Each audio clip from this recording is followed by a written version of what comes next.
Hey everybody, it's Taylor with Boydston Grove, and today we're going to take a block of wood like this and turn it into a really cool salt cellar. Let's get into it. Oh, this is going to be great!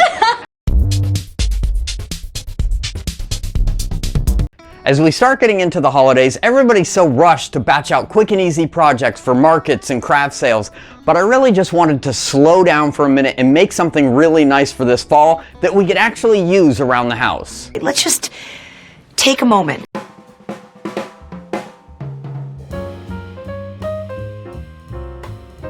I started by cutting a piece of 4x4 to 4.5 inches long. Then I used the table saw to remove the corners, creating an octagon shape. I also cut a bit off the top and bottom edges.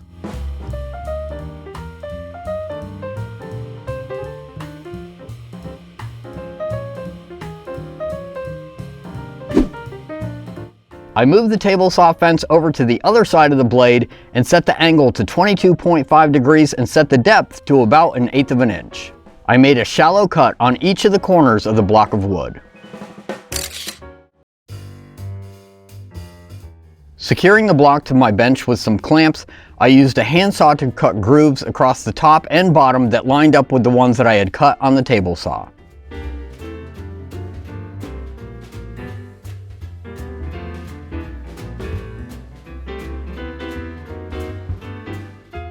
I used a chisel to start softening the edges of each of the grooves.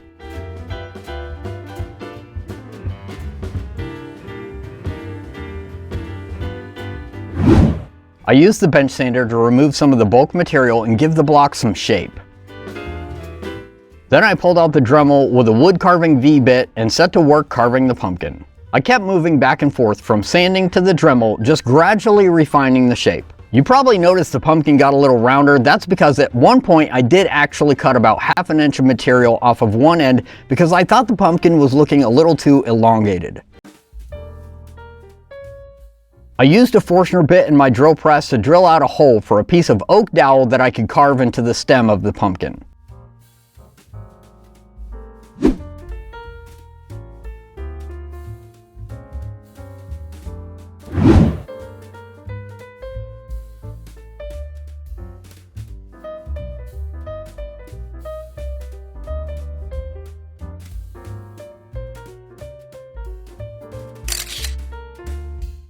When I was satisfied with the pumpkin shape, I traced a line around the top and proceeded with the scariest part of this project, cutting off the top of the pumpkin. No turning back now. You must keep going.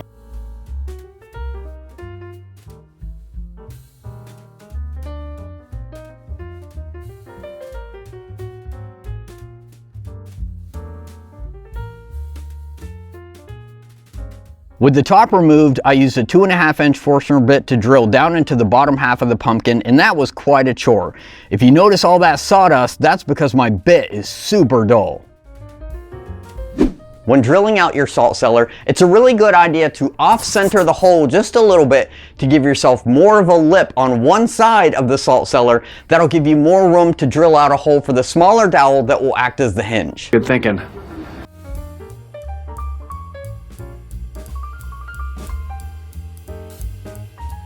Once I had it drilled out, I marked and drilled out the spot in the top and bottom halves for the dowel that will act as the hinge, and I glued the dowel in place in the top half.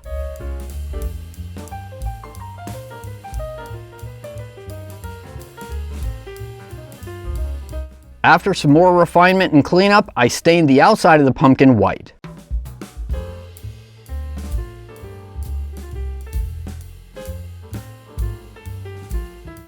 The white was a little bit more colored than what I wanted, so I sanded it down a little bit and used some darker stain for the stem and some shading.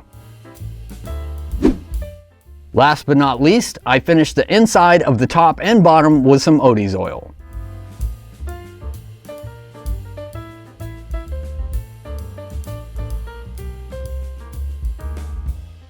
Alright, our custom fall themed salt cellar is finished, and I think this thing came out really cool. There are a few chips along the lid that happened when I was cutting the top off, but with all the finish and everything, you don't really notice them, and I think it really adds to that rustic look.